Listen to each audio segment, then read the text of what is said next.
이번 강의 영상은 페이퍼 리뷰이고요. 페이퍼 3개를 가지고 왔는데 셋 다 챗GPT를 사용해서 투자 분석에 사용하는 거라서 3개를 묶어서 한번 설명을 드리도록 하겠습니다. 이렇게 논문 3개를 소개할 거고 논문 모두 23년도와 24년도에 게재된 논문들입니다. 첫 두 논문을 보면은 챗GPT를 사용해서 종목 선택을 할 때 도움이 되느냐 또는 포트폴리오를 구성할 때 도움이 되느냐 이런 것들을 살펴보고 있고, 세 번째 논문은 챗GPT를 사용하고 있는데 종목 선택이 아니라 이거를 퀀트 포트폴리오 매니저처럼 퀀트 포트폴리오를 구성하거나 운영할 때 도움이 될 수 있는지를 살펴보는 논문입니다. 그래서 이렇게 세 개를 하나씩 설명을 드리도록 하겠습니다. 첫 번째 논문은 제목이 Can ChatGPT Improve Investment Decision? 이라는 논문입니다. 이 논문은 2024년도에 Finance Research Letters에 게재되었고, 두 개의 논문을 가져온 이유는 챗GPT를 사용해서 투자 분석에 적용하려고 하는 연구들 중에서 국제 학술지에 게재된 논문들 중 가장 대표적인 논문 두 개라서 첫 연구 두 개를 가지고 왔고, 두 연구 모두 다 분석을 시작할 때는 이러한 비슷한 분석을 한 연구가 없어가지고 거의 처음으로 진행되는 연구였다라고 생각을 하시면 됩니다. 그래서 이 첫 번째 연구 같은 경우에는 에셋 셀렉션을 잘 할 수 있는지, 에셋 셀렉션을 통해서 다이버시피케이션이 충분히 되는지 그거를 중점적으로 확인을 했습니다. 그래서 GPT를 사용해서 여러 개의 에셋 클래스에 있는 여러 개의 에셋들 중에서 에셋을 선택하고, 그리고 충분히 분산 효과가 있는지 이거를 살펴보는 게 핵심이고요. 결과를 먼저 요약해서 말씀을 드리면은 GPT가 선택한 자산들이 유의미하다라는 거는 이제 통계적으로 유의미함이 보인다. 그래서 이 분산 효과에는 랜덤하게 셀렉트하는 것보다는 통계적 유의미함이 보인다라고 연구에서 보였습니다. 그리고 포트폴리오를 구성했을 때도 랜덤하게 에셋을 선택하는 것보다는 GPT가 선택한 종목들로 포트폴리오를 구성했을 때 더 좋은 성과가 나는 것을 보였습니다. 여기서 살펴본 것들 중에 먼저 분산 효과가 얼마나 있는지를 봤는데요. 이거는 포트폴리오를 구성했을 때 투자 성과가 어떻게 되는지를 보는 게 아니라 종목들을 챗GPT가 에셋을 선택을 했는데 그 선택한 에셋들이 얼마나 분산되어 있는지를 살펴보기 위해서 다이버시티 인덱스 두 개와 코릴레이션을 비교를 했습니다. 다이버시티 인덱스를 사용한 거는 심슨 인덱스와 셰넌 인덱스를 사용했는데, 결국은 각 에셋 클래스마다 얼마나 분산되어 있는지를 보는 그런 지표라고 생각을 하시면 됩니다. 그래서 분산이 얼마나 잘 되어 있는지를 보기 위해서 에셋 클래스에 얼마나 나눠서 투자했는지 그거를 보게 되고, 그거를 매저할 수 있는 지표들이 여러 개 있겠지만 여기서는 대표적으로 두 개를 가져와서 사용했다라는 겁니다. 그리고 첫 번째 인덱스 같은 경우에는 에셋 클래스들 간의 상관관계가 높은 것도 있고 낮은 것도 있을 수 있기 때문에 단순히 그 다이버시피케이션 인덱스만 보는 게 아니라 에버리지 코릴레이션도 어떻게 되는지를 봤습니다. 그래서 챗GPT가 선택한 종목들 간의 코릴레이션이 어떻게 되는지, 그래서 그거를 가지고 에버리지 코릴레이션이 어떻게 되는지 그거를 한번 살펴봤습니다. 포트폴리오 이론에서는 상관관계가 낮은 종목들을 선택을 하면은 분산 효과를 훨씬 더 증가시킬 수 있는 것으로 나타나기 때문에, 물론 코릴레이션만 볼 수 있는 건 아니지만 코릴레이션도 중요하기 때문에 여기서 비교하는 것 중 하나로 average correlation을 사용하고 있습니다. 그 다음에는 이제 종목을 선택한 게 그 종목들을 얼마나 잘 선택했는지 종목만 보는 게 아니라 그 선택된 종목들로 포트폴리오를 구성했을 때 포트폴리오의 성과가 정말 잘 나오는지를 확인하기 위해서 민베리언스 옵티마이제이션으로 포트폴리오를 구성을 했는데요. 보면은 민베리언스 프레임워크는 이렇게 되고요. 그래서 앞서 민베리언스 옵티마이제이션을 설명하는 다른 강의 영상에서 더 자세하게 제가 설명을 했지만, 지금 미니마이즈를 하는데 포트폴리오의 베리언스를 미니마이즈 하는 거고, 포트폴리오에 expected return이 있는데 이거는 크면 클수록 좋기 때문에 마이너스 expected return이라고 했고, 그 다음에 위험 회피 성향을 나타내는 그 파라미터가 하나 들어가야 되는데 그게 여기서는 람다로 이렇게 들어갔습니다. 웨이트의 합은 1이어야 되고 공매도가 안 되는 웨이트는 다 0 이상의 웨이트를 갖게 된다라는 걸로 이렇게 제약을 넣었습니다. 민베리언스 옵티마이제이션을 사용한 이유는 민베리언스 옵티마이제이션을 통해서 포트폴리오를 구성하면은 분산 효과를 극대화하는 그런 포트폴리오를, 그러니까 포트폴리오 이론에서는 efficient한 포트폴리오들을 만들 수 있기 때문에 그런 옵티마이제이션 포뮬레이션을 가지고 포트폴리오를 구성했을 때 어떻게 성과가 되는지 그거를 비교해 봅니다. 그리고 람다를 어떻게 정하느냐에 따라서 다양한 포트폴리오가 나올 수 있는데, 여기서 살펴본 거는 efficient frontier가 이렇게 있다라고 하면은 리스크가 가장 작은 미니멈 리스크 포트폴리오와 무위험 수익률에서 이렇게 선을 그었을 때 접점이 되는 탄젠시 포트폴리오, 이렇게 두 개를 봤습니다. 탄젠시 포트폴리오 같은 경우에는 샤프 레이시오가 맥시멈이 되는 포트폴리오이다라고도 생각할 수 있습니다. 그래서 요약을 하면은 다이버시티 인덱스와 에버리지 코릴레이션을 사용해서 챗 GPT가 에셋들을 얼마나 잘 선별하는지, 투자할 에셋들을 얼마나 잘 선택하는지를 살펴보고요.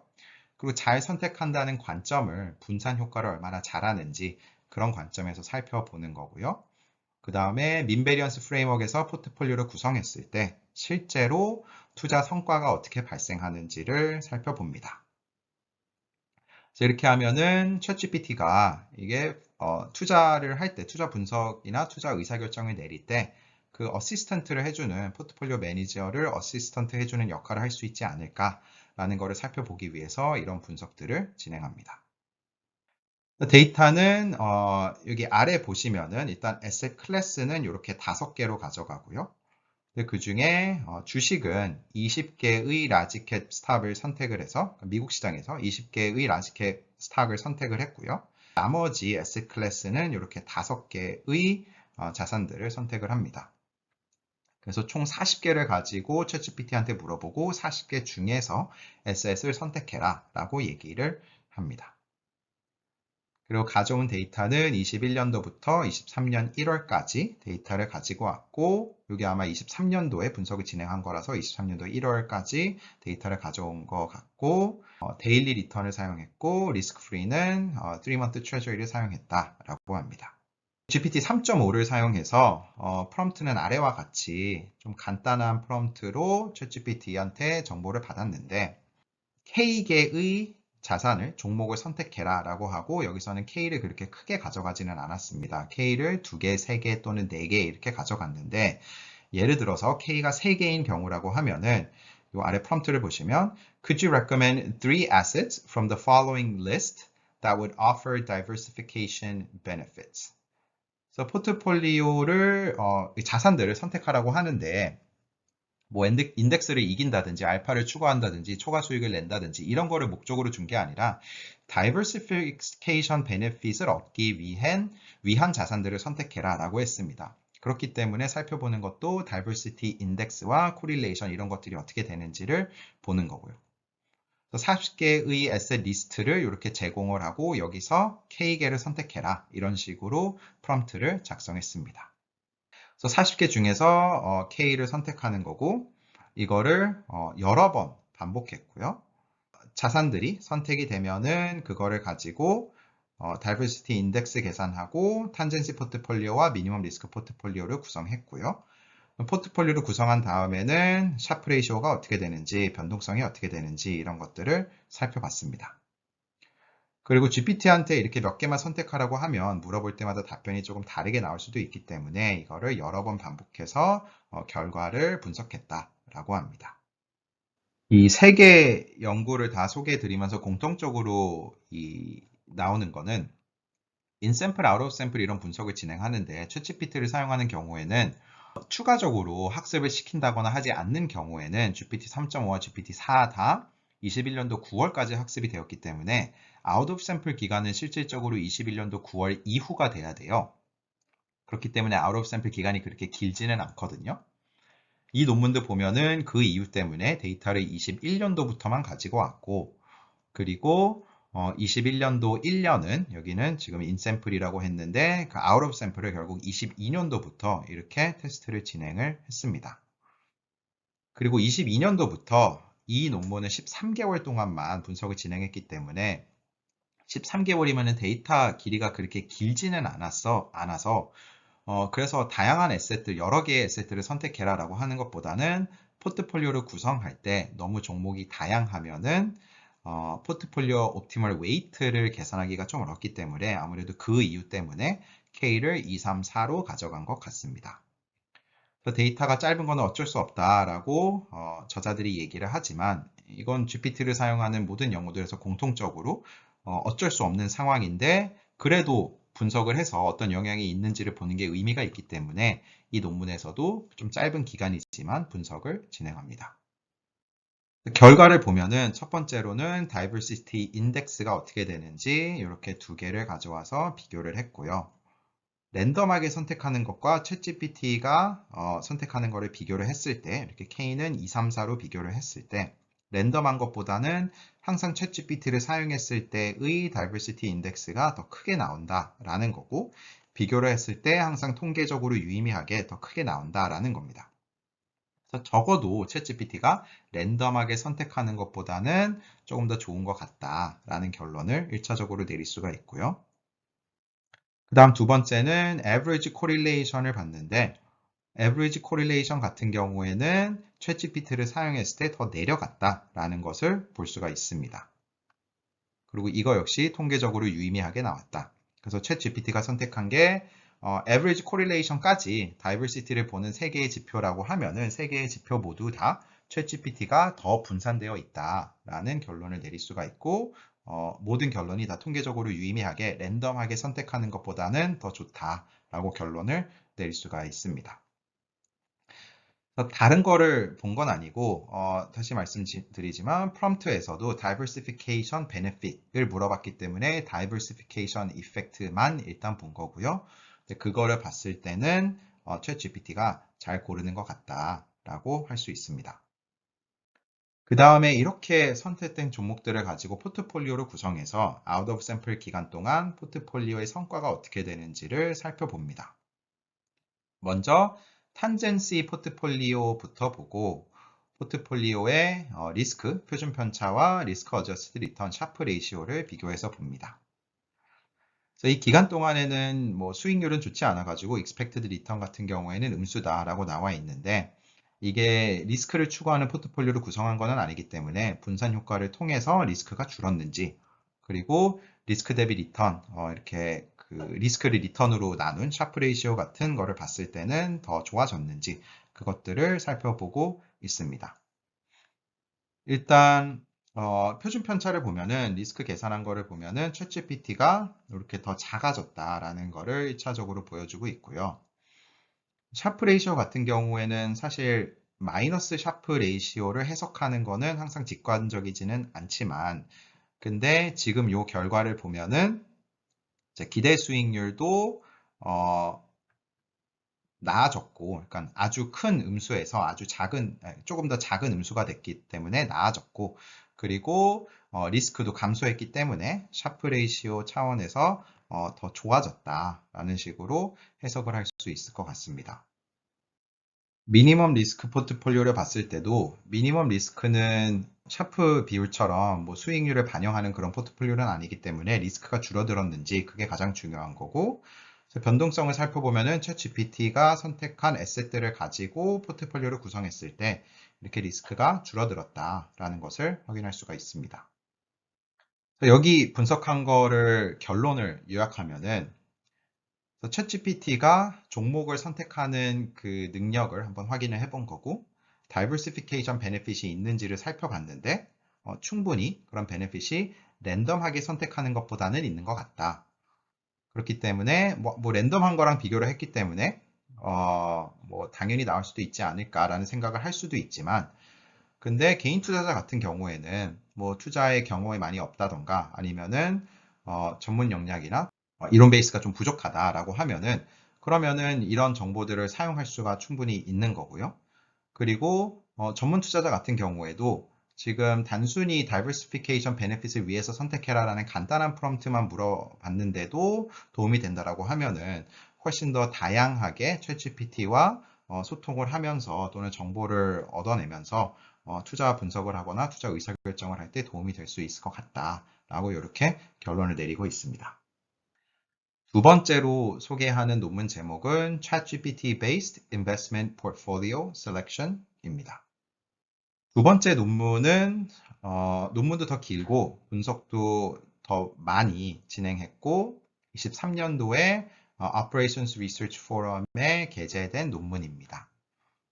그리고 이 논문의 저자 중 한 분이 토론토 대학교에 계신 로이 콘 교수님인데, 제가 직접적으로 아는 교수님은 아니지만 로이 콘 교수님이 포트폴리오 최적화 관련해서 정말 좋은 연구들을 많이 하세요. 그래서 제가 평소에도 개인적으로 많이 참고하고 많이 공부하는 논문들인데, 챗 GPT가 나왔을 때 빠르게 또 이렇게 분석을 진행하셔서 논문을 쓰셔서 저도 이 논문을 자세하게 한번 살펴봤습니다. 이 논문은 몇 가지를 하고 있는데, 크게 보면은 두 가지를 테스트하고 있어요.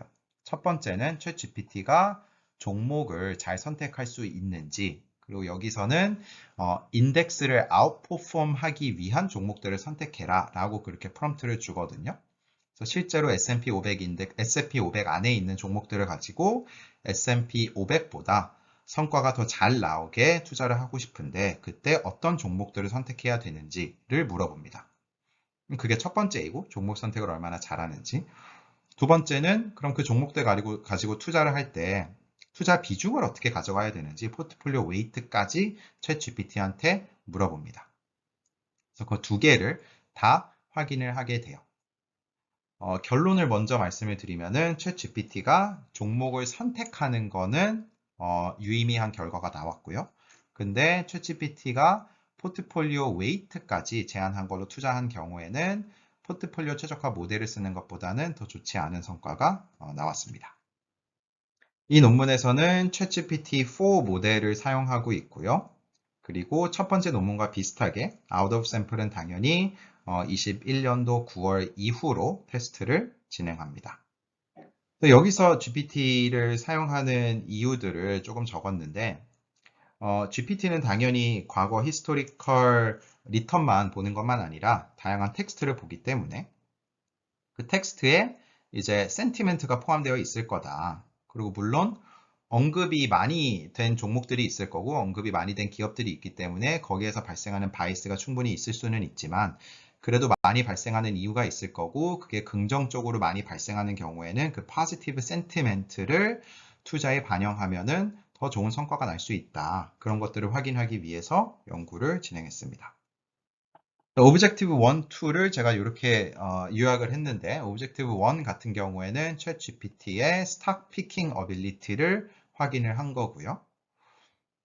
S&P 500 인덱스 안에 있는 종목들을 가지고 이거를 아웃퍼폼 하기 위한 종목들을 선택해라 라고 하고, 그리고 15개, 30개, 45개를 선택해라 라고 여러 번 물어봐요. 그래서 15개로 15 앳리스트로 물어보는데 최소 15개를 선택해라, 최소 30개를 선택해라, 최소 45개를 선택해라, 이렇게 여러 번 물어봅니다.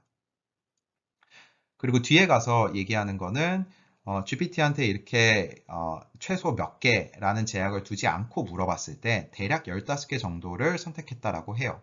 그렇기 때문에 15의 배수인 15, 30, 45로 물어봤다라고 합니다. 그리고 챗GPT의 답변이 계속 바뀔 수가 있기 때문에 이거를 30번에서 여러 번 진행해갖고 테스트를 진행했다라고 하고, 그리고 챗GPT가 이렇게 15개, 30개, 45개 종목들을 선택을 하면은 그걸 가지고 포트폴리오를 구성해서 성과가 어떻게 되는지를 봤고, 이거를 다른 벤치마크 인덱스들과 비교를 했습니다. 그리고 또 하나 비교한 거는 Cardinality Constrained Portfolio Optimization을 써서 최적화 문제를, MBO 문제를 푸는데 뭐 제약에 최소 15개 이상을 선택해라 이런 식으로 제약이 들어간, 또는 일반적으로는 뭐 15개를 선택하는 또는 15개 이상 선택하는 이런 제약들을 포함해서 포트폴리오 문제를 풀었을 때 그때 성과가 어떻게 되는지도 비교해 봅니다. 그러니까 마지막 요 포트폴리오 최적화를 실행한 거는 챗GPT한테 종목 선택을 한 게 아니라 그냥 최적화로 종목까지 선택했을 때 그 포트폴리오 성과가 어떻게 되는지를 본 겁니다. 그러면 챗GPT가 선택한 종목들이 얼마나 좋았는지 안 좋았는지도 한번 살펴볼 수가 있는 거죠. 두 번째 오브젝티브는 챗GPT가 포트폴리오를 구성하는 어빌리티가 어떻게 되는지를 살펴봅니다. 앞에서 종목들을 선택을 했는데, 예를 들어서 최소 15개를 선택을 했는데 그거를 그 15개를 가지고 뭐 동일 가중으로 투자를 한다든지 포트폴리오 최적화 모델을 돌려가지고 투자를 한다든지 그렇게 할 수 있지만 챗GPT한테 그 15개 종목에 어떻게 투자하는 게 좋을 것 같아? 라고 한 번 더 물어봅니다. 그럼 그때 나온 챗GPT 웨이티드 포트폴리오가 있을 텐데 이거를 다른 포트폴리오 모델로 돌린 결과들과 성과를 비교하게 됩니다. 포트폴리오 모델 어떤 거를 쓰는지 더 자세하게 설명을 드리면은 out of sample 테스트에서 성과를 보는 거기 때문에 21년도 9월 이후에 성과가 어떻게 되는지를 보는데 21년도 9월까지 5년 위클리 리턴 데이터를 가지고 포트폴리오 문제를 풀게 되고요. 그때 민베리언스 오티마이제이션에서 푸는 거는 리스크가 가장 작은 포트폴리오, 리턴이 가장 큰 포트폴리오, 그 다음에 샤프 레이시오가 가장 큰 포트폴리오 이렇게 세 개를 보게 됩니다. 그리고 다음 슬라이드에서 더 말씀을 드리겠지만 제약을 추가해서 포트폴리오 문제를 풀고 있기 때문에 그 제약을 만족하는 포트폴리오 중에서 리스크가 가장 작은 거, 리턴이 가장 큰 거, 샤프 레이시오가 가장 큰 거 이렇게 세 개를 찾게 됩니다. 그리고 포트폴리오를 문제를 풀 때 자산을 15개, 30개, 45개 이렇게 각각 문제를 풀기 때문에 그때 그 자산 개수마다 포트폴리오들이 이렇게 계산이 되는 거고요. 이 세 개 외에도 정확하게는 equal weight도 살펴보는 거고 그 다음에 GPT가 제안한 weight도 보는 겁니다. 그래서 5개의 포트폴리오가 있고 그거를 30개 종목으로 5개 포트폴리오, 30개 종목으로 5개 포트폴리오, 45개의 종목으로 5개 포트폴리오 이렇게 구성하게 되는 겁니다. 그리고 제약은 웨이트의 합이 1이어야 된다라는 거는 당연히 들어가고 그 다음에 이러한 웨이트의 제약을 줬어요. 제약을 둔 거는 이 위에 설명이 나오긴 하지만 이 제약을 둔 이유는 결국 모든 종목이 다 선택되기 위해서 이런 제약을 뒀습니다. 그래서 이게 non-zero weight이 있도록 이렇게 제약을 두는 건데요.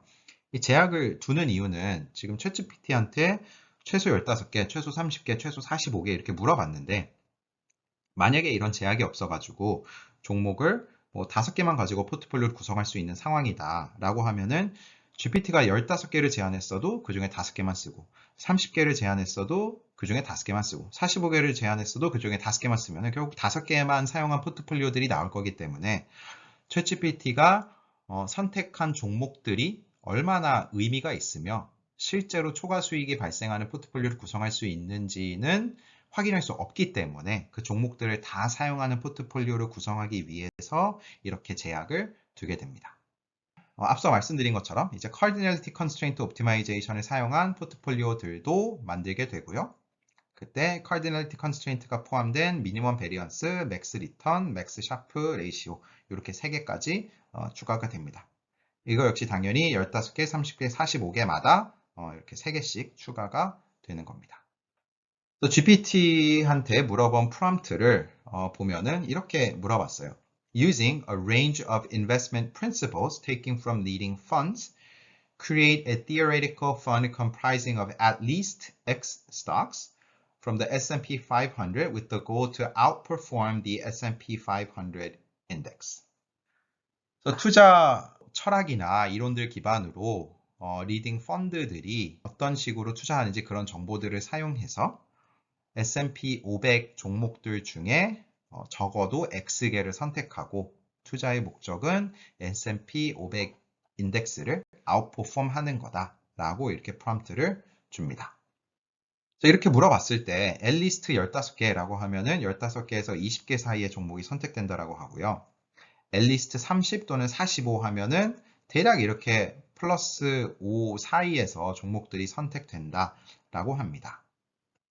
그래서 어떤 종목들이 선택되는지를 보면은 가장 많이 선택된 게 이 빨간색입니다. 그래서 15개를 물어봤을 때는 요 15개, 가장 많이 언급된 15개가 이렇게 됩니다. 보면 우리가 잘 알고 있는 뭐 마이크로소프트, 아마존 등등 이런 기업들이 선택된 것을 확인할 수가 있고요. 30개 종목은 이렇게 나오고요. 45개 종목은 이렇게 나옵니다. 뭐 어떤 게 선택이 되었다라는 거는 뭐 왜 선택이 되었다 그런 것까지는 알 수 수는 없지만 이게 선택된 거 가지고 포트폴리오를 구성해서 정말 성과가 잘 나오는지를 확인하게 됩니다. 그 다음에 이제 포트폴리오 구성하는 것까지 챗GPT한테 물어보는데, 그래서 이렇게 프롬프트를 줍니다. Assume you're designing a theoretical model portfolio from these S&P 500 stocks. 그래서 선택된 거를 이렇게 주고요.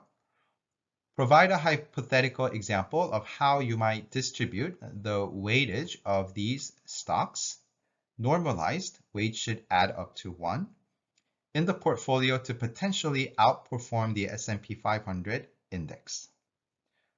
그래서 포트폴리오로 인풋을 그 리스트를 주고 포트폴리오를 구성하는 건데 웨이트의 합은 1이어야 되고 S&P 500 인덱스를 아웃퍼폼하고 싶다. 그럼 포트폴리오를 구성해라 라고 물어봅니다. 그때 이것도 여러 번 실행했지만 나오는 웨이트가 이렇게 된다라는 겁니다. 사실 웨이트가 아주 세부적으로 이렇게 왜 나왔는지는 다 알 수는 없는데 뒤에 가서 또 나오기도 하지만 대략 이퀄 웨이트랑 큰 차이가 없게 나오게 됩니다. 예를 들어서 45개 선택된 거 보면은 여기 웨이트가 비슷한 웨이트가 아주 많은 것을 확인할 수가 있습니다. 개별 종목 단위에서는 뭐 분석을 하는 게 큰 의미가 없을 수도 있지만 섹터로 봤을 때 분산이 얼마나 됐는지를 보면은 이렇게 나옵니다. 그래서 꽤 뭐 다양하게 선택이 됐고 45개로 갈수록 15개, 30개보다는 분산이 조금 더 되어 있는 거. 사실 15개랑 비교했을 때는 30개랑 45개가 조금 더 분산되어 있는 거를 볼 수가 있고요. 그리고 인포메이션 테크놀로지 비중이 조금 크기는 하지만 네, 그래도 뭐 다른 것들은 좀 분산돼서 나오는 것 같다라고 할 수 있고요. 그래서 이거를 가지고 efficient frontier를 그려보면은, 그러니까 이거는 아직 out of sample 테스트를 한 건 아니고 그냥 in sample 데이터를 가지고 포트폴리오를 구성하고 그 in sample 데이터를 가지고 efficient frontier를 그려본 거예요. 그러면 여기 지금 회색으로 이렇게 나오는 게 개별 종목들이 이렇게 과거 수익률을 그래프를 찍으면 이렇게 된다라는 거고, 점선은 컨스트레인트가 없는 거고 실선이 컨스트레인트가 있는 거고요. 실선의 왼쪽 아래를 보면은 미니멈 베리언스 포트폴리오 여기 있고요. 그 다음에 오른쪽 위를 보면은 맥시멈 리턴 포트폴리오 있고 그 바로 옆에 맥스 샤프 레이시오 포트폴리오가 있고요. 근데 이퀄 웨이트랑 GPT 웨이트를 보면은 여기 있어요. 그래서 이퀄 웨이트랑 GPT 웨이트는 거의 비슷한데 GPT 웨이트가 조금 더 efficient frontier 가깝다라는 거를 알 수가 있고요. 30개랑 45개도 네, 이렇게 나오는 거를 확인할 수가 있습니다. 얘가 조금 더 이 equal weight랑 비슷하긴 하지만 조금 더 efficient frontier에 가깝다라는 거를 확인할 수가 있습니다. 이제 out of sample 결과를 보여드릴 건데 포트폴리오가 어떤 포트폴리오들을 비교하는지를 다시 한번 요약을 해보면은 이렇게 8개가 나옵니다. 그래서 GPT가 weight까지 이렇게 제한한 포트폴리오가 있고 GPT가 선택한 종목들로 동일 가중 투자한 포트폴리오가 있고요. 그 다음에 민베리언스에서 나온 포트폴리오가 있고 카디널리티 컨스트레인트가 추가된 요거는 GPT를 사용하지 않은 그런 포트폴리오도 있습니다. 결과를 요약하면은 이거는 다 out of sample에서 21년도 9월 이후에 나온 결과들을 요약한 거고요. GPT가 선택한 GPT가 선택한 종목들로 포트폴리오를 구성하는 경우에는 아웃퍼폼을 했다. 그러니까 그 카디널리티 컨스트레인트를 아웃퍼폼 했다. 그러니까는 종목을 선택하는 거는 의미가 있는 것 같다라고 결론을 내릴 수가 있고요. 왜냐하면 카디널리티 컨스트레인트는 최적화로 자산까지 선택하는 건데 GPT가 선택한 걸로 최적화를 돌리는 게 더 낫다. 그렇기 때문에 종목 선택은 GPT의 말을 듣는 게 조금 도움이 되는 것 같다라는 식으로 해석할 수가 있고요. 그 다음에 맥스 리턴과 맥스 샤프 레이시오의 경우에는 highest cumulative return이 나왔다라는 거고요. 물론 리스크도 증가하기는 했지만 그래도 가장 높은 샤프 레이시오, out of sample 샤프 레이시오를 보여줬다. 그렇기 때문에 효율적으로 투자한다라고 생각할 수가 있고요. 미니멈 베리언스는 베리언스가 가장 작은 거기 때문에 가장 낮은 볼레틸리티를 보였다라고 합니다. 그리고 GPT 웨이트랑 이퀄 웨이트로 투자한 포트폴리오는 이제 공격적으로 투자한 이런 하이 리스크, 하이 리턴 포트폴리오와 좀 더 안정적으로 로우 리스크, 로우 리턴으로 투자한 미니멈 베리언스 포트폴리오 사이에 있는 것 같다. 그리고 그래서 GPT 웨이트는 이퀄 웨이트랑 비슷하다라는 것도 여기서 다시 한번 언급하고 있습니다. 요건 그래프가 뭐 몇 개 나오는데 이제 GPT랑 이퀄 웨이트들은 여기에 있고요. 맥스 리턴과 맥스 샤프 레이시오는 여기에 있고 미니멈 베리언스 그 다음에 나오고 그리고 카디널리티와 나머지가 이렇게 있습니다. 여기서 보면은 지금 S&P 500과 파퓰러 인베스트먼트 펀드 다 여기 아래에 존재하는데 뭐 기간에 따라서 결과가 다르게 나올 수는 있겠지만 지금 요 주어진 기간, 아웃 오브 샘플이 좀 짧긴 하지만 요 기간에서만 보면은 GPT가 선택한 종목으로 투자하는 게 나쁘지는 않다라고 얘기할 수 있습니다. 조금 더 짧은 기간, 23년도 3월부터 23년도 7월까지 그러니까 앞서 봤던 거와 좀 더 추가 분석을 한 것 같은데 이제 뒤에까지 조금 더 연장해서 결과가 어떻게 되는지를 보면은 이때 역시 GPT 웨이트랑 이퀄 웨이트는 여기 있고 맥스 리턴과 맥스 샤프 레이시오 가장 위에 있고 미니멈 베리언스 있고 그 다음에 나머지들이 여기 있다. 특히 S&P 500과 다른 펀드가 여기 있는데 그거에 비해서는 GPT를 사용한 것들이 요 위에 있다. 그러니까는 23년 3월 이후를 봐도 훨씬 더 성과가 좋은 것을 확인할 수가 있다라는 겁니다. 페이퍼에 보면은 테이블로 성과가 더 잘 나와 있기 때문에 그거를 더 자세한 결과를 확인해 보시고 싶은 분들은 논문을 보면 될 것 같고 하나 더 언급하고 싶은 거는 종목 개수들의 포트폴리오를 비교를 해보니까는 여기 결과에서는 15개를 선택했을 때 성과가 가장 좋게 나온다. 15개가 가장 좋게 나오고 그 다음 30개고 그 다음 45개다 라고 얘기하고 있거든요. 그래서 이것도 결과가 재미있는 게 GPT한테 이제 45개는 사실 너무 많을 수가 있는 거죠. 그래서 최소 15개를 선택해라 라고 하면은 15개에서 20개 정도 선택하는데 그게 여러 개를 선택하는 것보다는 더 성과가 좋게 나온다라는 거고. 근데 왜 15개였는지를 보면은 GPT한테 그냥 물어봤을 때 15개를 대략 추천을 했는데 그 15개 대략 추천한 그 개수 정도가 성과가 좋게 나오기 때문에 GPT가 종목 선택하는 게 꽤 잘 선택한다라고 할 수도 있는 거죠. 그래서 논문의 결론을 요약하면은 챗 GPT가 스탁 피킹은 잘하는 것 같다.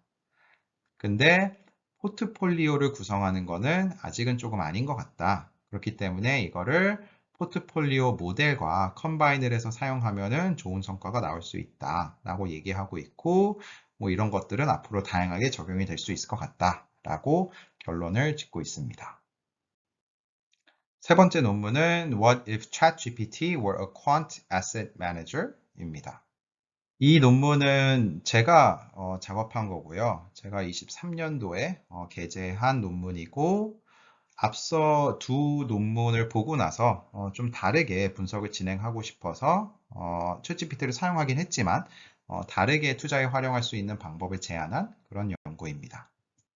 LLM이 나오면서 당연히 투자에 적용하려고 하는 뭐 연구들이나 분석들은 많이 나왔는데 저는 그것보다는 제가 생각했을 때 챗GPT의 장점 중 하나는 관계를 이해하고 특히 금융경제시장이라고 하면은 거시적인 움직임과 거시적인 관계를 이해하는데 조금 더 효과적이다라고 생각을 했기 때문에 그거를 한번 확인해 보려고 이런 분석을 진행했습니다. 앞서 소개한 두 연구는 챗GPT를 사용해서 종목을 선택한다거나 포트폴리오를 구성한다거나 이런 것들을 물어봤는데 저는 이제 제가 하고 싶은 거는 이제 퀀트 인베스트먼트 디시전 메이킹을 하는데 예를 들어 퀀트 투자를 하는데 그리고 퀀트 포트폴리오를 구성할 때 퀀트 포트폴리오를 구성하는 프로세스를 제안을 하고 그 프로세스 안에 이제 챗GPT가 포함된 프로세스를 제안해서 챗GPT의 역할이 이렇게 될 수 있을 것 같다라는 거를 보여주는 그런 분석을 진행했습니다. 그래서 퀀트 포트폴리오를 구성할 때 많이 사용하는 뭐 팩터 모델이라든지 포트폴리오 최적화라든지 이런 것들은 다 사용했고요. 다만 퀀트 펀드 매니저가 이런 팩터 모델이나 포트폴리오 최적화를 어떻게 활용하는지 그 단계를 챗GPT로 조금 대체해서 사용하는 것도 테스트를 해보고 싶다라는 생각에서 분석을 진행했습니다. 그래서 제가 요 제안하고 분석해본 프로세스를 한번 살펴보면은 일단 챗GPT를 사용해서 뭐 오늘 어떻게 투자해야 돼? 2021년 9월까지 학습이 되었기 때문에 예를 들어 2023년 초에 어떻게 투자해야 돼? 이런 거를 물어보면은 현재 데이터, 최근 데이터는 있지 않기 때문에 그거를 잘 반영할 수는 없으니까는 그런 테스트는 다른 분들이 많이 하셨으니까는 그거를 보는 게 아니라 저는 좀 더 효과적으로 챗GPT를 사용하려고 하면은 관계를 파악하기 때문에 예를 들어 여기 보면은 에셋들의 리턴을 잘 설명하기 위한 경제 지표들이 뭐가 돼? 라는 거를 물어봤어요. 그러니까 에셋 리턴과 경제 지표, 그러니까 어떻게 보면은 주식에 투자한다라고 하면은 주식 시장의 움직임과 가장 연관이 깊은 경제 지표들은 어떤 것들이 있는지, 또는 뭐 실제 뭐 경기가 어떻게 되고 경제가 어떻게 되는지 이런 거를 잘 설명할 수 있는 대표적인 경제 지표가 무엇인지 이런 거를 먼저 파악하고요. 그 다음에 GPT한테 또 물어보는 거는 그러면은 이런 경제 팩터들, 경제 지표들이 여러 가지 상황일 수가 있는데 각 상황마다 어떻게 투자를 하는 게 가장 좋아? 어떤 자산들에 투자를 하는 게 좋아? 라고 물어봤습니다. 그러니까 투자 비중을 물어본 건 아니고 그냥 예를 들어서 뭐 이자율은 증가하고 있고 뭐 물가 상승률은 증가하고 있고 뭐 이런 상황이라고 하면은 어떤 자산들에 투자를 하는 게 좋아? 이런 식으로 물어봤습니다. 그래서 그 정보를 사용하는 거고 근데 이제 0번째 단계에서 요 경제 지표들, 경제 팩터들이 나왔다라고 하면은 그거를 가지고 실제 투자할 때는 현재 어떤 상황인지를 파악하는 다른 모델을 쓸 수가 있겠죠. 요거는 챗GPT를 쓴 게 아니고요. 그래서 저는 분석에서는 그냥 뭐 모멘텀을 사용해서 이게 증가인지 상승인지 하락인지 이런 거를 봤는데 그럼 모델을 어떤 거를 사용할 수가 있을 거고 그럼 현재 어떤 상황인지를 안다라고 하면은 그걸 가지고 GPT가 투자하라고 한 자산들을 투자 대상으로 정할 수가 있는 거고요. 그 다음에는 뭐 최적화나 다른 모델을 써서 역시 챗GPT가 아니라 최적화 모델을 써서 투자 비중을 구할 수가 있고 그대로 투자를 하고 관리를 할 수 있다라는 게 큰 프레임워크입니다. 그래서 제가 간단하게 테스트해 본 바로는 GPT한테 주식 수익률을 잘 설명할 수 있는 significant economic factor가 어떻게 되느냐라고 물어봤더니 interest rate과 inflation과 달러가 있다라고 답변을 줬고 그러면은 현재 상황이 어떻게 되는지를 보기 위해서 이제 interest rate과 inflation과 달러가 뭐 rising인지 falling인지 강세인지 약세인지 이런 것들을 볼 수가 있는데 그거는 모멘텀으로 살펴봤고요. 그 다음에 그런 상황이라고 하면은 이게 만약에 이렇게 세 개의 경제 지표가 있다라고 하면은 상승 하락 두 개씩 있어가지고 총 8개의 시나리오가 나올 텐데 각각 시나리오마다 어떤 자산에 투자하는 게 좋은지 그거를 GPT한테 물어봤기 때문에 현재 상황이 8개 중 뭔지를 알면은 그 자산들에 투자를 하는 거죠. 그리고 그 자산들에 어떻게 투자하는지는 많이 알려진 최적화 모델들을 가지고 포트폴리오를 구성해서 투자를 하고 성과를 분석합니다. 그리고 리밸런스를 할 때마다 1번부터 4번을 다시 진행해서 리밸런스 하는 시점에 8개 중 어떤 시나리오인지 그럼 그 시나리오에서는 어떤 자산들에 투자를 해야 되는지 어떻게 투자를 해야 되는지 그 다음에 투자를 하는 거 그 다음에 어떻게 포트폴리오 최적화 문제를 풀 때는 당연히 리밸런싱 시점에 최근 그 룩백 피리어드를 통해서 최근 데이터를 가지고 와서 포트폴리오를 구성하기 때문에 그때 의사결정을 해서 포트폴리오를 구성하게 되는 겁니다.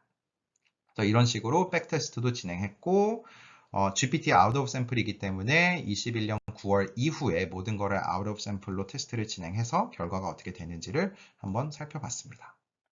이러한 프로세스는 퀀트 투자를 할 때 많이 사용되는 프로세스라고 할 수 있고 예를 들어서 브리지워터의 All Weather 포트폴리오 같은 경우에는 다양한 경제 상황에서도 하방 리스크를 방어할 수 있는 그런 포트폴리오를 구성하게 되고 그래서 각 이코노믹 컨디션마다 어떤 자산들에 투자를 해야 되는지, 뭐 리스크 팩터에 대한 노출이 어떻게 돼야 되는지 이런 것들은 일반적으로 많이 사용하는 접근 방법이기 때문에 비슷한 프로세스를 따르는데 거기에 챗 GPT를 사용하면은 챗 GPT를 통한 의사결정을 하면은 어떻게 포트폴리오가 나오는지, 포트폴리오 성과가 나오는지를 한번 살펴본 겁니다.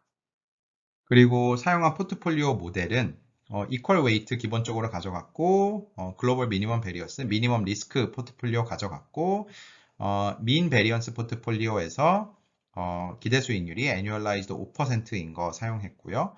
그 다음에 리스크 페리티도 사용했습니다. 그래서 분산 투자를 충분히 하는 거랑 조금 더 공격적으로 하는 거랑 뭐 여러 가지를 살펴보고 성과가 어떻게 되는지를 봤습니다.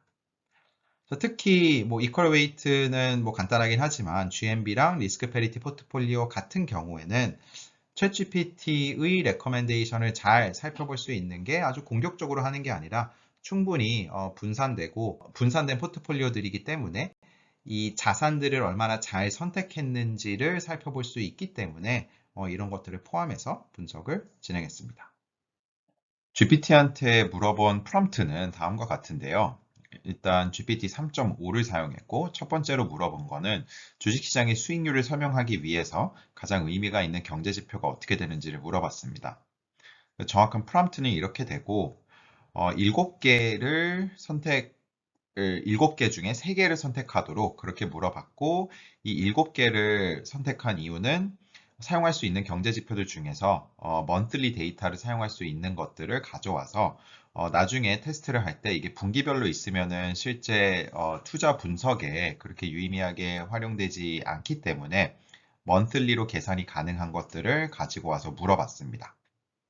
이렇게 물어보니까는 GPT가 3개를 선택을 했습니다. 이자율과 인플레이션과 달러 이렇게 3개를 선택을 했고 여러 번 물어본 다음에 가장 많이 언급된 게 이렇게 3개였고요. 거의 항상 이렇게 3개를 언급을 했는데 그럼 3개가 있으면은 어느 특정 시점의 경제 상황이 어떻게 되는지 어떤 경제 상황인지를 판단하기 위해서 이 3개가 각각 상승인지 하락인지 강세인지 약세인지 그렇게 구분을 해서 그러면은 2의 3승계 8개의 컨디션이 있기 때문에 현재 경제 상황을 8개 중 하나로 나타낼 수 있도록 그렇게 설계를 했습니다.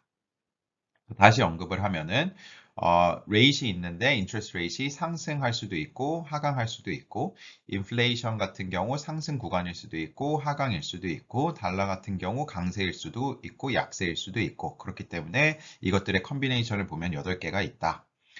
그럼 그 다음에 GPT한테 물어본 거는 이 각 8개의 컨디션마다 어떤 에셋 클래스에 투자를 하는 게 가장 좋은지를 물어봤습니다. 그래서 두 번째 프롬프트는 아래와 같이 너가 에셋 매니저라고 가정을 해보자. 그 8개의 이코노미 컨디션을 각각 물어봤는데 여기 적힌 거는 인트레스트 레이트 플러스이고 인플레이션도 플러스이고 달러도 플러스인 경우에 투자 대상으로 가장 좋은 자산군 3개를 선택해라 라고 물어봤습니다. 여기서는 자산군에 대한 뭐 옵션이나 그 제약을 하나도 두지 않았고 그냥 GPT한테 물어봤습니다. 물론 이것도 여러 번 물어봐서 가장 많이 언급된 거 3개가 무엇인지를 살펴봤습니다.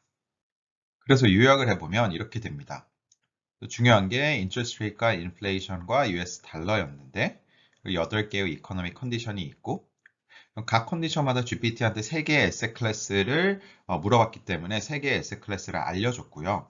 에셋 클래스는 제약을 두진 않았지만 총 11개가 언급이 됐습니다. 그 다음에 언급이 된 11개를 제가 그냥 블랙락에 있는 ETF로 이렇게 연결을 시켰습니다. 그래서 실제 백테스트를 진행할 때는 이 ETF에 투자를 하는 걸로 ETF의 수익률을 가지고 테스트를 했기 때문에 그냥 이렇게 연결을 시켰고 그 오른쪽에 보면은 선택된 자산군 같은 경우에는 이렇게 나왔습니다. 그래서 역시나 GPT는 에셋 클래스로 얘기를 해줬지만 저는 그냥 ETF랑 연결을 시켰고요. 나중에 이 3개씩 선택된 거를 가지고 이 3개 선택된 게 얼마나 의미가 있는지 투자하는데 얼마나 추가 정보를 제공하는지를 살펴보지만 그게 아니라 GPT가 언급한 요 11개를 모두 사용하는 포트폴리오 그리고 이 중에 대표적인 메이저 에셋 클래스라고 할 수 있는 요 5개에 투자하는 포트폴리오 이것도 비교를 했습니다. 그래서 투자 프로세스를 다시 한번 요약을 하면은 현 시점에 이코노믹 컨디션이 무엇인지를 먼저 파악을 해야 되고요. 그럼 8개 중에 하나인 거고요. 8개 중에 하나라고 하면은 그때 어느 3개 자산군을 선택해야 되는지는 이미 GPT한테 물어봤기 때문에 그 정보는 있는 거고요.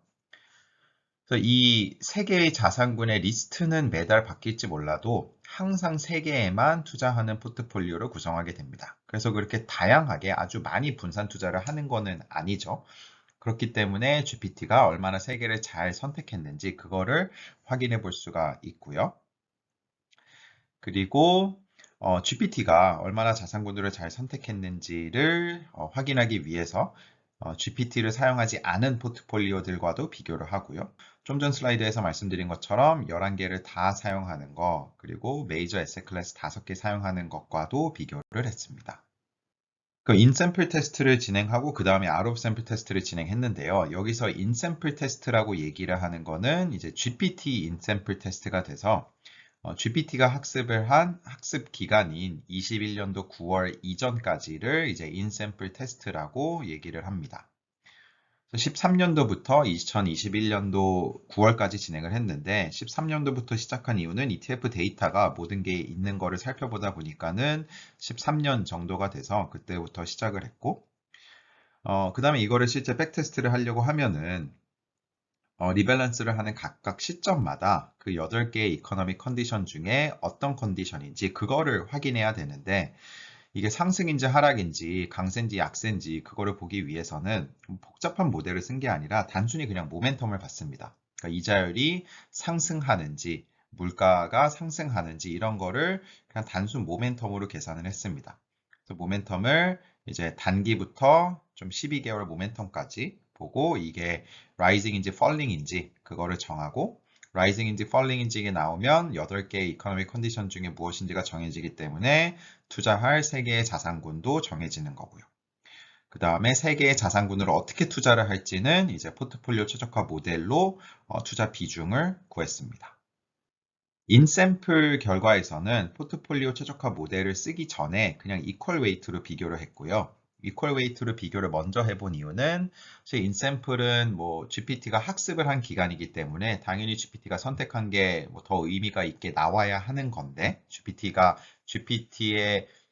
선택하는 게 어느 정도 의미가 있다라고 하면은 인샘플까지 결과가 잘 안 나오면은 그럼 당연히 아웃 오브 샘플은 큰 의미가 없겠죠. 그래서 인샘플 테스트를 하기 위해서 포트폴리오 최적화 모델은 쓰지 않고 그냥 이퀄 웨이트로 투자를 했을 때 어떻게 되는지만 봤습니다. 3개를 선택하는 게 어떤 의미가 있는지를 봤는데 이 아래 그래프를 보시면은 5개의 대표적인 자산군이라고 할 수 있는 거 이거는 사실 GPT한테 물어보지 않아도 일반적으로 우리가 5개의 자산군이다라고 대표적으로 언급을 하는 건데 그거를 이퀄 웨이트 투자한 경우에는 이 그래프를 보면 알 수 있듯이 가장 아래에 있습니다. 그리고 GPT가 한 번이라도 언급한 11개의 에셋들의 이퀄 웨이트 하는 경우에는 그거보다 조금 위 요렇게 들어가 있고요. 그리고 그게 아니라 이제 모멘텀을 사용해서 GPT가 항상 3개씩 선택하는 그런 포트폴리오들을 보면은 이렇게 조금 더 위에 있는 것을 확인할 수가 있습니다. 논문에는 이것도 성과 지표들을 사용해서 더 자세하게 비교를 했는데 여기서는 이렇게만 언급하고 넘어가겠습니다. 그 다음 정말 중요한 거는 아웃 오브 샘플이기 때문에 아웃 오브 샘플 테스트는 이제 GPT가 학습하지 않은 기간을 가지고 테스트를 한 거고요. 그렇기 때문에 GPT는 21년도 9월까지의 정보를 가지고 있는데 21년도 10월부터 그 정보를 가지고 투자를 한다면은 그때도 훨씬 더 좋은 성과가 나오는지 그거를 확인한 거고요. 21년도 9월부터 23년도 7월까지 테스트를 진행했고요. 완벽하게 아웃 오브 샘플이기 때문에 예를 들어서 21년도 10월에 투자 의사결정을 하려고 한다. 그러면은 10월이 어떤 이코노믹 컨디션인지 과거 21년도 10월 기준으로 과거 데이터만 가지고 다 의사결정을 하고 나온 포트폴리오를 토대로 21년도 11월에 투자를 하는 겁니다. 그러니까 GPT도 미래 정보를 알지 못하는 거고 사용하는 자산들의 수익률 데이터도 당연히 미래 것들은 사용하지 않는 거고요. 그리고 리밸런싱 시점마다 어떤 이코노미 컨디션인지를 확인하기 위해서는 역시 모멘텀을 간단하게 사용했습니다. 이 모멘텀이 아닌 다른 거를 쓰면 성과가 더 잘 나올 수 있겠지만 저는 여기서 가장 기본적인 그냥 모멘텀만 보고 이렇게 투자를 해도 성과가 더 좋게 나온다라는 것을 보이기 위해서 기본적인 모멘텀을 사용했습니다. 그리고 포트폴리오 최적화 모델은 앞서 설명드린 것처럼 민 베리언스랑 글로벌 미니멈 베리언스랑 리스크 패리티 이렇게 사용을 했고 이퀄 웨이트도 비교를 했습니다. 그리고 룩백 피리어드는 3개월과 6개월 둘 다 사용했습니다. 결과를 보면은 아래 표에 더 자세하게 나와 있기는 하지만 일반적으로는 GPT가 선택한 자산들로 포트폴리오를 구성하는 경우에 대표적인 자산군 5개에 투자하는 것보다는 샤프 레이시오가 더 높게 나옵니다. 그래서 볼레틸리티랑 다운사이드 리스크는 크게 나아지지는 않지만 그래도 업사이드를 그때 업사이드의 수익률을 잘 가져가기 때문에 샤프 레이시오가 더 높은 걸로 일반적으로 나오고 그거는 어떤 포트폴리오 모델을 써도 비슷한 결과가 나오게 됩니다. 5개의 자산군에 나눠서 투자하는 것과 비교를 해보면은 GPT는 3개씩만 고르고 있는데 그래서 많이 분산되어 있지 않는 어떻게 보면은 꽤 컨센트레이트드 되어 있는 포트폴리오를 구성하는데 근데도 샤프 레이셔가 높게 나온다라는 거는 챗GPT가 어느 정도 자산군을 잘 선택하고 있다. 그리고 단순히 자산군을 잘 선택하는 것뿐만 아니라 GPT가 경제 지표까지 선택을 했기 때문에 경제 지표 기반으로 그러한 경제 상황에 어떤 자산군에 투자하는 게 좋은지 그 로직을 지금 테스트를 했을 때는 꽤 잘한다라고 볼 수 있습니다. 그리고 마지막으로 테스트를 한 거는 챗GPT가 3개의 자산군식을 선택을 했는데 만약에 랜덤하게 3개의 자산군을 선택한다라고 하면은 그럼 성과가 어떻게 나오는지를 한번 비교를 해봤습니다. 그래서 랜덤하게 3개 선택하는 것 대비 챗GPT가 3개를 선택한 게 얼마나 더 좋게 나오는지를 본 건데 챗GPT한테 3개를 선택하라고 물어봤을 때도 제약을 둔 거는 아니기 때문에 랜덤하게 선택하는 것도 딱히 제약을 두지 않기 위해서 블랙락에서 나온 ETF 중에 네드셋 밸류가 가장 큰 30개 중에서 랜덤하게 매달 3개씩 선택하면 어떻게 되는지 그거를 한번 살펴봤습니다. 랜덤하게 선택하는 거는 10,000번을 실행을 했고요. 그래서 10,000개의 랜덤 포트폴리오가 2021년도 10월부터 구성이 된다라고 하면은 성과가 어떻게 나오는지 그 끝나는 시점에 밸류가 어떻게 되는지를 한번 본 거고요. 1이라는 가치로 시작을 했다라고 하면은 터미널 웨이스가 어떻게 되는지를 아래 히스토그램으로 보인 거고 보면은 민이 이제 여기 있고 히스토그램은 이렇게 나오는 거를 볼 수가 있고요. 근데 GPT를 사용한 포트폴리오들은 다 여기 있는 것을 확인할 수가 있습니다.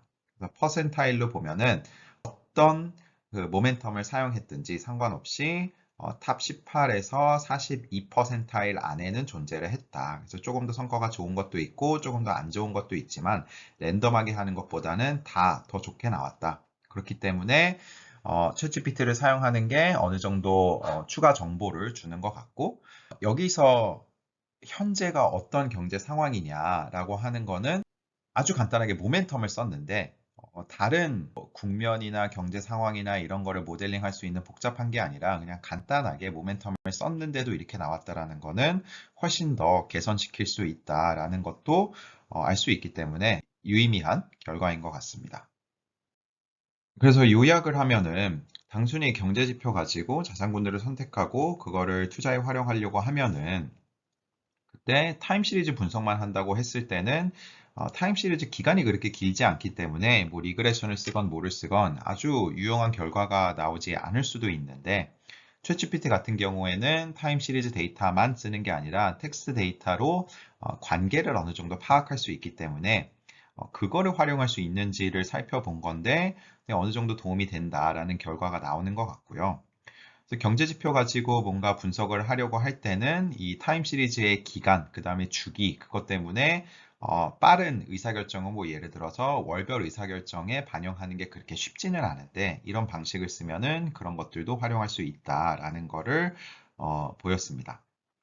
그리고 GPT한테 3개의 자산군만 선택하라고 했고 간단한 모멘텀을 쓰는데도 이런 결과가 나온다라는 거는 네, 훨씬 더 분석을 더 진행하고 챗GPT도 훨씬 더 발전이 되면은 어떤 관계성을 통한 투자 의사결정에는 더 큰 도움을 앞으로 줄 수 있을 것 같다라고 생각을 합니다.